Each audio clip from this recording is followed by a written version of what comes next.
حضرت عمر فاروق رضی اللہ تعالیٰ عنہ مدینے کی گلی سے گزر رہے ہیں، امیر المومنین ہے، مدینے کی گلی سے گزر رہے ہیں، ایک گھر کے اندر سے بچیوں کے رونے کی آواز آئی، بچیاں رو رہی ہیں، اور بچی اپنی ماں سے کیا کہتی ہے؟ کہتی ہے اماں ابو بکر تو اب انتقال کر گئے، حضرت عمر کا پہلے دن ہے خلافت کا، اب ہمارا کیا بنے گا؟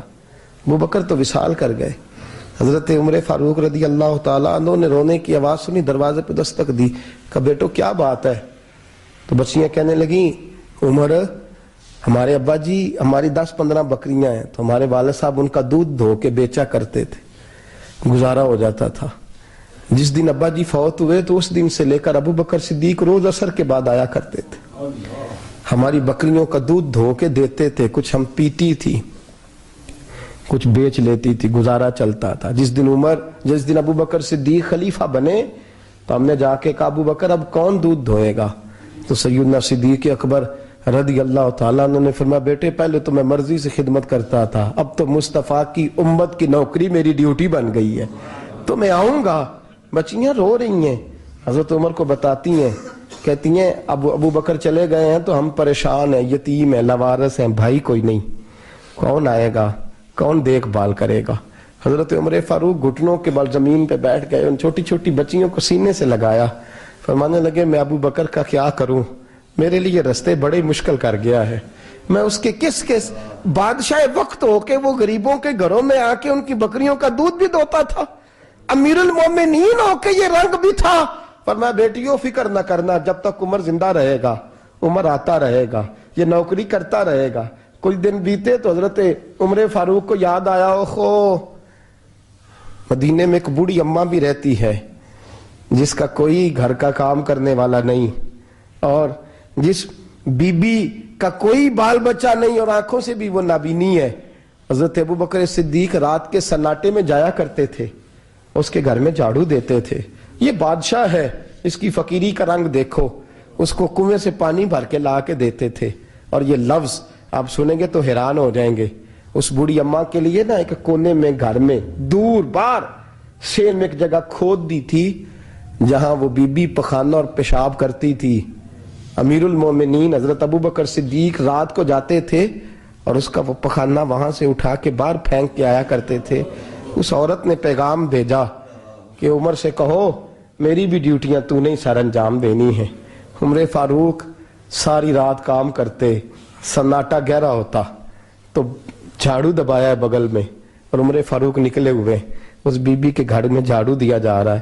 حضرت انس بن مالک فرماتے ہیں میں نے آخری عمر میں بھی اس بوڑھے عمر کو دیکھا ہے، اس بڑھاپے میں بھی میں نے اس شخص کو دیکھا ہے کہ جب وجود کمزور ہو گیا، داڑھی سفید ہو گئی، لیکن پھر بھی اس کا انداز نہیں بدلا، اس نے ساری زندگی بادشاہی میں فقیری کر کے گزار دی، یہ پھر بھی کسی کے گھر میں جھاڑو دیتا ہے، کسی کی بکریوں کا دودھ دھوتا ہے، یہ کسی غریب میرے دوست یہ۔ اور جب سیدنا فاروق اعظم رضی اللہ تعالیٰ عنہ خطبہ دینے بیٹھتے ہیں تو کپڑے پھٹے ہیں، پیبند لگے ہیں، مزاج سادہ ہے، بڑا مال آیا ہے، بڑا مال، لیکن تقسیم کر دیا، اور یہی انداز آگے اپنے گورنروں کو دیا۔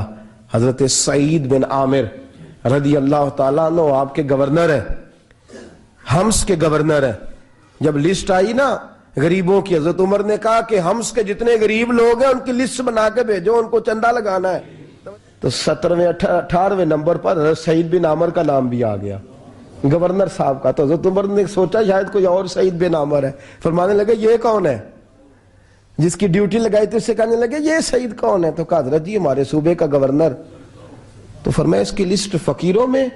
فرمانے لگے پتہ نہیں آپ نے کیا رنگ بھر کے بھیجا ہے، مہینہ مہینہ یہ شخص درختوں کے پتے کھا کے گزارا کر دیتا ہے۔ یہ میں فرشتوں کی کہانیاں نہیں سنا رہا آپ کو، میں آپ کو جنات کی یا عالم بالا کی باتیں نہیں، اس دھرتی پہ بسنے والے، اس دھرتی پہ وقت گزارنے والے میرے رسول پاک کے تیار کردہ ہیرو کی باتیں عرض کر رہا ہوں۔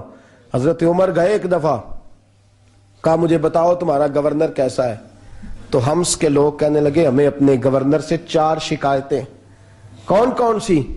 کہا پہلی بات تو یہ ہے کہ گورنر صاحب کو چاہیے فجر کے وقت آئیں، یہ سورج نکل آتا ہے تو باہر آتے ہیں گھر سے، سورج نکل آتا ہے تو آپ کہہ کے تو دیکھیں کسی معمولی سرکاری ملازم سے بھی۔ پھر آپ دیکھیے آپ کا کیا بنتا ہے. کہا یہ سورج نکلتے وقت آتے ہیں. دوسری شکایت یہ ہے کہ دن کو ملتے ہیں رات کو نہیں ملتے. تیسری شکایت یہ ہے کہ مہینے میں ایک دن ملتے ہی نہیں گورنر صاحب. چوتھی شکایت ہے کہ روتے ہیں کبھی کبھی, اتنا روتے ہیں کہ بے ہوش ہو جاتے ہیں.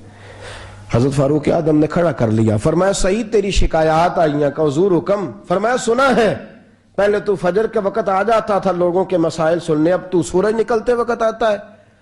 کہا حضور بیوی بیمار ہو گئی ہے اور گھر میں نوکر تو ہے کوئی نہیں, تو میں سویرے اٹھتا ہوں تو پہلے ناشتہ بناتا ہوں, بچوں کو کھلاتا ہوں. اس عورت نے 35 سال میرے ساتھ وفا کی ہے, اب چارپائی پہ ہے تو میں اس کے منہ میں لقمے ڈالتا ہوں. کہا اسے کھانا کھلا کے جب وہ دعا دیتی ہے تو پھر نکلتا ہوں. تو کہا سنا ہے تو ہفتے میں ایک دن ملتا ہی نہیں مہینے میں. کہنے لگے حضرت جی جب مدینے سے آیا تھا تو ایک کرتا اور ایک تامد ساتھ لایا تھا, مجھے آج 2.5 سال ہو گئے ہیں, میں نیا لباس نہیں خرید پایا. میں نے عرض کی میں اس دھرتی پہ بسنے والے لوگوں کی داستان سنا رہا ہوں. کہا میں اپنی تامد دھو کر خشک ہونے کو ڈال دیتا ہوں, اسے آدھا دن لگ جاتا ہے, خشک ہوتی ہے تو تامد پہن کے قمیض دھو لیتا ہوں اور پھر قمیض ڈال دیتا ہوں. حضرت جی سارا دن بیت جاتا ہے تو باہر نہیں آ پاتا. حضرت عمر فاروق کی گردن جھک گئی. کہا سنا ہے تو رات کو ملتا ہی نہیں. یہ لفظ کہے تو حضرت سعید بن عامر کہنے لگے یہ میرا راز تھا, آپ میرے امیر نہ ہوتے تو کبھی فاش نہ کرتا. دن میں نے بندوں کے لیے رکھا ہے, رات اپنے رب کے لیے رکھی ہوئی ہے. میں رات کی تنہائیوں میں اپنے کریم کی بارگاہ میں جاتا ہوں اور میں سارے دن کے گناہوں کی معافی مانگتا ہوں. میں اپنی غلطیوں کی تلافی کا سوال کرتا ہوں, اس کے حضور جاتا ہوں, اسے دکھڑے سناتا ہوں. رات میری اس کے لیے بیت جاتی ہے. حضرت عمر کی اور گردن جھک گئی. فرمایا یہ بتا کہ تو ملتا ہی نہیں, کبھی کبھی تو روتا ہے اور بے ہوش ہو جاتا ہے. کہ حضرت جی 40 سال کی عمر میں کلمہ پڑھا ہے, جب 40 سال کے پچھلے گناہ یاد آتے ہیں تو کہا پھر میں ضبط نہیں کر پاتا. وہ خطائیں, وہ پاپ, وہ جرم, وہ خطائیں جب سوچتا ہوں نا کہ رب کھڑا کر کے پوچھے گا بتا یہ جرم کیوں کیا, تو وہ احساس مجھے پریشان کر دیتا ہے. حضرت جی میں پھر برداشت نہیں کر پاتا, پھر میں تڑپ اٹھتا ہوں, میری یہ کوتاہیاں ہیں, بتائیے کیا کہتے ہیں. حضرت فاروق اعظم نے گردن اٹھائی تو آنکھوں میں آنسو تھے. کہنے لگے یا اللہ مجھے اس جیسے کچھ اور گورنر بھی عطا فرما, یا اللہ اس جیسے کچھ اور گورنر بھی. عزیزو اپنا حال کیا ہے. ملک شام جب فتح ہوا تو حضرت سعد بن ابی وقاص رضی اللہ تعالیٰ عنہ کہتے ہیں کہ کچھ لوگ مجھے کہنے لگے کہ ہم آپ سے معاملات طے نہیں کریں گے, ہم جزیہ دیں گے, ٹیکس دیں گے, اسلامی حکومت کے زیر اثر آئیں گے, لیکن آپ سے معاملات طے نہیں کریں گے, اپنے امیر کو بلائیے. تو حضرت سیدنا سعد بن ابی وقاص کہتے ہیں میں نے خط لکھا. فرماتے خط لکھا حضرت عمر کو. میں نے کہا جناب آئیے. جواب میں حضرت عمر نے خط میں جواب لکھا کہ فلان دن فلان تاریخ فلان وقت میں ملک کے شام پہنچ جاؤں گا. حضرت سیدنا عمر چلے گھر سے, ایک غلام, ایک گھوڑا, ایک نیزہ.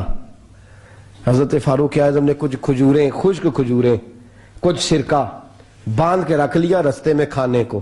یہ بادشاہی میں فقیری ہو رہی ہے. لاکھوں مربع میل کا حکمران ہے, کروڑوں اور اربوں روپے پاس پڑے ہوئے, وہ ساری چیزیں رکھ لیں اور سیدنا عمر فاروق رضی اللہ تعالیٰ عنہ چلنے لگے.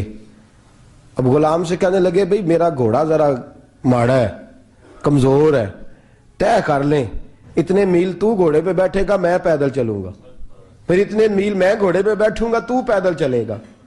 ملک شام پہنچنے کا وقت آ گیا. جب وقت آیا تو پیدل چلنے کی سواری حضرت عمر کی تھی, ان کی باری تھی پیدل چلنے کی, اور سواری پر سوار ہونے کی باری غلام کی تھی. توجہ, یہ لوگ رشتے کرتے ہیں نا تو کرائے کی کار لے کے چلے جاتے ہیں, بعد میں وہ پوچھتے ہیں کہ تسی تے کار تے آئے سو. ہم اپنے آپ کو بنانے کے لیے جھوٹی انعام بھی خریدنی پڑے تو خریدنے سے ہم پرہیز, ہم جو بتاتے وہ ہم ہوتے نہیں, اور جو ہم ہوتے ہیں وہ ہم بتاتے. حضرت سیدنا عمر فاروق رضی اللہ تعالیٰ عنہ سواری پہ غلام ہے, خود پیدل ہے, اور حال کیا ہے, بارش ہوئی تھی تو کچھ پانی کھڑا تھا, چھوٹے چھوٹے جوہڑوں میں چھوٹے چھوٹے تالاب بنے ہوئے تھے, پانی کھڑا تھا. تو حضرت عمر فاروق رضی اللہ تعالیٰ چمڑے کے جوتے پہنے, وہ جوتے دونوں اتار کے تو بغل میں دبا لیے. حضرت سعد بن ابی وقاص فرماتے ہیں اسی بغل میں نیزہ رکھ لیا اور تامت تھوڑا اونچا کر لیا کہ پانی سے چلنا ہے. اور غلام کو گھوڑے پہ بٹھایا ہے اور گھوڑے کی لگام پکڑی ہے تو یوں پیچھے رکھی ہوئی ہے، اور حضرت سیدنا فاروق اعظم رضی اللہ تعالیٰ عنہ آ رہے ہیں۔ غلام کہنے لگا حضور لوگ دیکھ رہے ہیں، مہربانی کریں بیٹھ جائیں۔ فرمانے لگے نہیں، باری تیری ہے، تو ہی بیٹھے گا۔ اس نے کہا حضور نہیں، وہ تو ٹھیک ہے، کوئی باری فرض تو نہیں نہ ہو گئی، آپ مہربانی کریں آپ آ جائیں، ذرا لوگ آ رہے ہیں۔ فرمایا تمہیں کہا نا، غلام کہتا میں نے تیسری دفعہ کہا تو حضرت عمر نے جلال سے دیکھا، اور جناب عمر کا جلال تو زمین کانپنے لگ جاتی تھی۔ کہتے ہیں کہا حضور آپ آ جائیں، تو کہتے تجھے کہا ہے نا چپ کر کے بیٹھا رہے، کہتے ہیں میں گھوڑے پہ ہی کانپنے لگا۔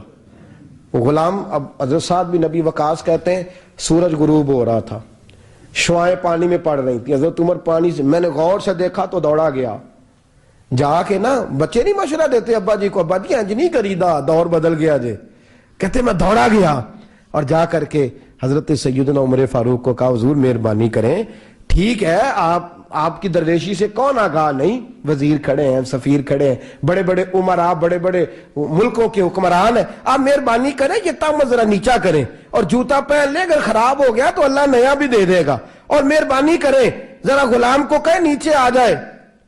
حضرت عمر کہنے لگے تمہیں کیا تکلیف ہے؟ کہا حضرت جی وہ وزیر مشیر کھڑے ہیں، یہودی ہیں، عیسائی ہیں، نجرانی ہیں، وہ بڑے بڑے مذاہب کے اور بڑے بڑے ملکوں کے ہیں، آپ کا بڑا نام سنا ہے۔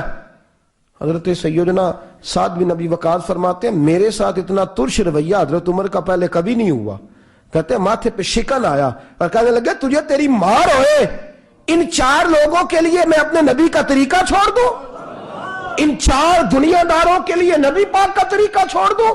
فرمانے لگے سر سے پگڑی اتاری حضرت عمر نے جلال میں، فرمانے لگے میرے سر پہ جو بال ہے نا یہ مجھے کسی دنیا دار نے نہیں دیے، یہ ساری عزتیں مجھے آمنہ کے لال نے عطا فرمائی ہے، اور میں ان محبوب کا طریقہ ان 4 لوگوں کی خاطر چھوڑ دوں؟ فرمایا قرآن کہتا ہے ان اللہ یامر بالعدل والاحسان، جب میں نے خود عدل کا تقاضا یہ رکھا ہے کہ کبھی وہ بیٹھے گا کبھی میں بیٹھوں گا، باری یوز کیا تو میں کیسے بیٹھ جاؤں؟ حضرت سعد بن ابی وقاص فرماتے ہیں اسی درویشی میں سلام اس پر کہ جس نے بادشاہی میں فقیری کی، کہتے ہیں اسی درویشی میں حضرت عمر پہنچے تو جو پہلے ڈرا کرتے تھے جب حضرت عمر آئے تو انہیں کامتے بھی دیکھا، روب اور بڑھ گیا، ان کے دلوں کے اندر حضرت عمر کا دبدبا اور بڑھ گیا، اور میرے کانوں میں کہنے لگے سعد پہلے سنا تھا لیکن دنیا سچی کہتی ہے جو حال محمد اور محمد کے غلاموں کا ہے صلی اللہ علیہ، وہ دنیا میں دوسرا کوئی حاصل کر سکتا؟ آج ہمارے پروٹوکول، ہمارے دبدبے، ہماری انا پرستیاں، ہمارے دعوے، ہمارے طریقے، میرے عزیزوں لوگ ہمیں آ کے مثال دیتے ہیں، کہتے ہیں یورپ کی فلاں گلی میں یہ ہوتا ہے، میں نے کہا وہ گرد راہ کو نہیں پہنچ سکتے، یہ ساری چیزوں تو میرے مصطفیٰ کے غلاموں سے حاصل کیا لوگ، ہم نے چھوڑ دی، غیروں نے اپنا لی۔